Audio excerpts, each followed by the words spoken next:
Quero, por gentileza, abrir a palavra de Deus no Evangelho segundo escreveu São Marcos, capítulo de número 2. Evangelho de Marcos, capítulo de número 2. Existe um texto bastante precioso e que eu creio que traz alguns ensinamentos que farão a diferença em nossas vidas. Amém?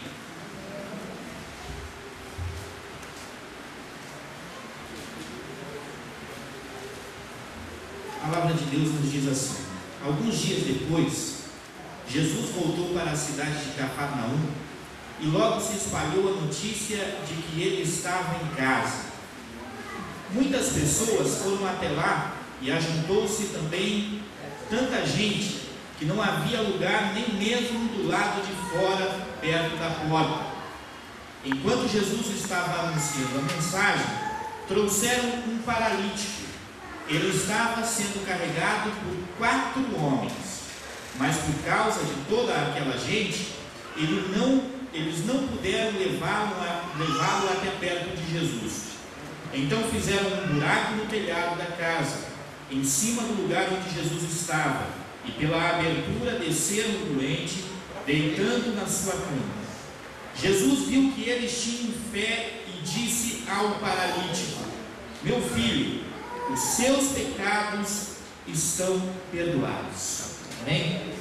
Queridos, certamente Jesus fez tantas coisas, no período que ele permeou a face da terra, até que o evangelista João, ele encerra o seu livro dizendo que se fossem para ser escritos tudo que Jesus escreveu, ele imaginava que ainda o mundo inteiro não seria suficiente para comportar os livros que seriam escritos.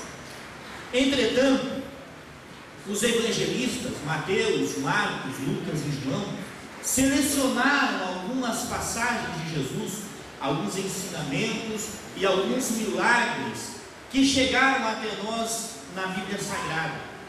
E cada um desses milagres que Jesus operou, cada uma dessas parábolas que Jesus contou, traz algum ensinamento para a igreja, muitos ensinamentos para a igreja, todos são preciosos. Essa passagem em particular, ela traz alguns ensinamentos que servem para que a gente possa compreender o sentido de ser da igreja. E veja que é interessante que quando isso acontece, Jesus ainda está ensinando na terra, ainda não havia constituído a sua igreja, não havia sido assunto ao céu, mas essa passagem desses 4 homens já nos traz uma noção exata de qual é o significado, do porquê de existir uma igreja. Quando o Senhor Jesus voltou ao Pai, ele deixou formada a igreja, uma coletividade de crentes, um grupo de pessoas que estariam unidos num objetivo comum. E é interessante, irmãos, que não existe igreja quando eu estou ilhado em mim mesmo, não existe igreja de um homem só. Para que exista igreja, precisa haver um grupo de pessoas. Por mais que a gente tenha a nossa vida por aí, a gente trabalha, a gente estuda, a gente tem os nossos afazeres, mas a gente só é igreja quando a gente é compreendido num grupo de pessoas. A nossa igreja local aqui, a sede, a nossa igreja local aqui em Almirante Tamandaré, e a igreja universal, que é os crentes, os salvos em todo o mundo. Mas por que eu digo que a passagem dessa cura, deste paralítico, ela traz uma noção verdadeira do que é a igreja? Porque aqueles homens estavam comprometidos em levar uma vida à presença de Jesus. Não se sabe a respeito da história daquele paralítico, não se sabe sequer o nome dele, e não se sabe também da história daqueles 4 homens, se era parente ou não era parente daquele homem. A única coisa que a Bíblia nos fala é que eles colocaram em seus corações, determinaram que eles precisavam levar aquele homem à presença de Jesus. Eles já sabiam da fama de Jesus, que Jesus havia curado muitas pessoas. Ali na Galileia mesmo, onde Jesus estava pregando numa casa, uns dias antes, Jesus havia curado um leproso. O leproso chegou para Jesus e falou: Senhor, se tu queres, podes me limpar. O Senhor Jesus disse: quero ser limpo. E ali naquela casa Jesus estava pregando, ensinando. E aqueles homens falaram: precisamos levar este paralítico à presença do mestre. Ele é o único que pode resolver, ele é o único que tem a solução para essa pessoa. E aí eu já me detenho um pouquinho, irmãos, para dizer que a igreja também tem que ter esse mesmo sentimento. A gente vê pessoas que têm uma necessidade. Qual é a necessidade?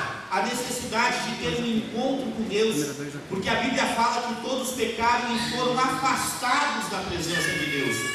E a missão da igreja é justamente conduzir essas pessoas à presença de Cristo, porque a Bíblia fala que existe um único mediador entre Deus e homens, que é Jesus Cristo. A igreja tem que ter o sentimento que aqueles homens tiveram: levar as pessoas até a presença de Cristo, entendendo que só o Senhor Jesus tem a solução para o problema da humanidade sem Deus. Esse é o primeiro ponto. A igreja tem que estar consciente disso. Agora, um outro ponto, queridos irmãos, é que a igreja tem que estar consciente de que para realizar a vontade de Deus, para realizar esta obra de levar pessoas à presença do Senhor Jesus, é preciso um esforço. Queridos, qual é a forma mais fácil de se entrar numa casa? Certamente que é pela porta. Na época de Jesus já era assim, nos nossos dias continua sendo. A forma padrão de se entrar no recinto é através da porta. Só que naquela ocasião era impossível. A Bíblia fala que a multidão era muito grande, as pessoas se apertavam, nem ali na porta havia espaço para qualquer um que quisesse chegar. Imagine alguém carregando um paralítico, né? Certamente aqueles homens tentaram, no meio convencional, no método tradicional, levar o paralítico à presença de Jesus, mas viram que era impossível. Só que eles não desistiram, queridos. Eles não voltaram atrás. Eles não ficaram sentados no caminho se lamentando porque não obtiveram sucesso no seu empreendimento. Antes, pelo contrário, aqueles 4 homens, imbuídos pelo amor que tinha por aquele paralítico, traçaram, arquitetaram um novo plano para colocar aquele homem na presença de Jesus. Já que não dá pela porta, nós vamos abrir um espaço no telhado. A única coisa que não pode acontecer é este homem não chegar à presença do Senhor Jesus. Aí é um outro sentimento que deve haver no coração do crente, deve haver na igreja. Se não dá de um jeito, se a gente usa alguns métodos e que não estão dando certo, a gente tem que buscar em Deus, pedir a ajuda do Espírito Santo de Deus, para que a gente possa usar um método diferente. Mas o que não pode acontecer é as almas continuarem perecendo lá fora, sem conhecer a Deus, sem conhecer Jesus. Nós precisamos nos esforçar para realizar esta grande obra. Isso não depende só do pastor da igreja, só dos obreiros, depende de todos nós. A chamada para ganhar almas para Jesus está com todos nós. Precisamos nos esforçar para realizar a vontade de Deus. Quantos estão de acordo com essa palavra? Digam amém. Amém. Em terceiro lugar, meus queridos irmãos, a Bíblia fala de um esforço coletivo. Repita comigo: um esforço coletivo. O que significa isso? 4 homens se uniram em torno de um objetivo. Precisava levar o homem à presença de Jesus? Uma pessoa sozinha não consigo, então vem aqui você, vamos nós juntos, vamos levar este homem à presença do Senhor Jesus.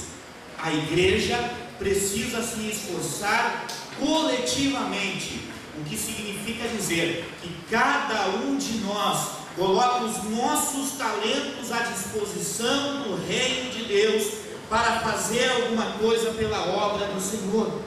Cada um de nós dispõe daquilo que tem, daquilo que pode oferecer, para dar a Deus, dizendo: Senhor, isso é o que eu tenho a oferecer, mas eu quero oferecer na obra de Deus.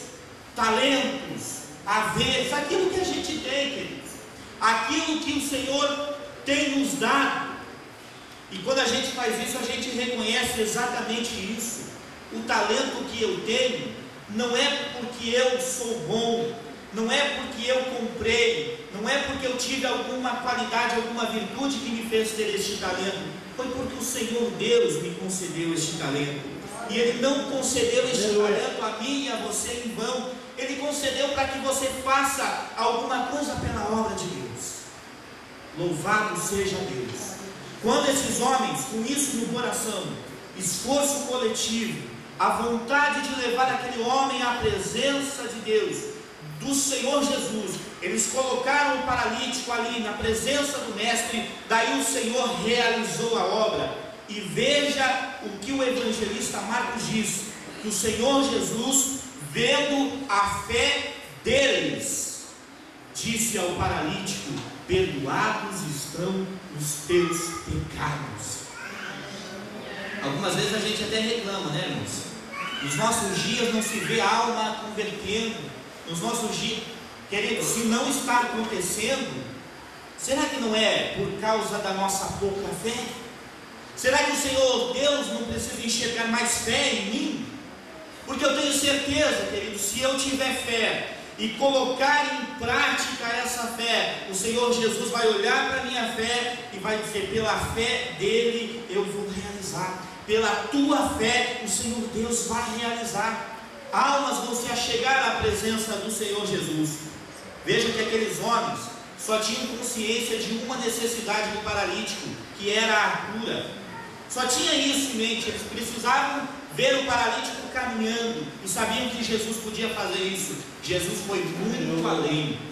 Jesus, antes até de decretar a cura na vida daquele homem, o Senhor Jesus falou: os teus pecados estão perdoados. O Senhor Jesus sabia que havia uma necessidade maior. Havia uma necessidade. Queridos, no mundo há uma necessidade maior, e nós temos a responsabilidade de suprir esta necessidade. É pregar o Evangelho, é contribuir para com a obra de Deus, entendendo que cada um de nós se esforçando, o Senhor Deus vai olhar a nossa fé e vai realizar grandes obras. Amém, meus queridos irmãos?